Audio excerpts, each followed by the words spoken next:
Polres Cianjur Polda Jabar, Sat Narkoba Polres menggelar konferensi pers pengungkapan kasus dugaan tindak pidana penyalahgunaan narkotika jenis sabu, ganja, psikotropika dan obat keras tertentu (OKT), yang terjadi selama kurun waktu 3 bulan mulai bulan Januari tahun 2024 sampai dengan Maret tahun 2024.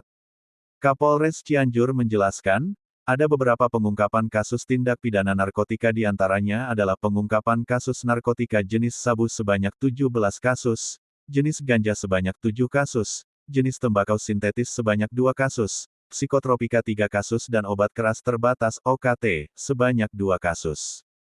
Selain itu, petugas juga mengamankan barang bukti hasil operasi pekat di antaranya ribuan botol miras hasil operasi pekat. Dari hasil pengungkapan selama kurang lebih 3 bulan tersebut, Sat Narkoba Polres Cianjur berhasil mengungkap sebanyak 31 kasus dengan 32 tersangka dengan jumlah barang bukti diantaranya sabu-sabu seberat 139,01 gram, ganja seberat 990,25 gram kemudian obat keras tertentu (OKT) sebanyak 11.650 butir lalu psikotropika sebanyak 218 butir serta tembakau sintetis seberat 74,05 gram, ucap Kapolres Cianjur saat memimpin konferensi pers di Mapolres Cianjur. Para tersangka dijerat pasal yang pertama untuk kasus ganja pasal 114 ayat 1, Junto pasal 111 ayat 1 Undang-Undang RI. Nomor 35 Tahun 2009 tentang narkotika dengan ancaman pidana penjara 5 tahun penjara dan maksima 12 tahun penjara.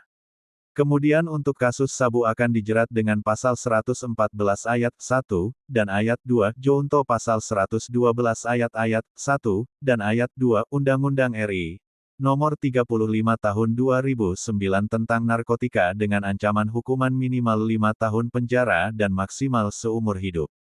Kemudian untuk peredaran obat keras tertentu dijerat pasal 196 Junto pasal 98 ayat 2, dan 3 Undang-Undang RI. Nomor 43 Tahun 2009 tentang kesehatan dengan ancaman hukuman maksimal 12 tahun penjara, pungkas Kapolres Cianjur.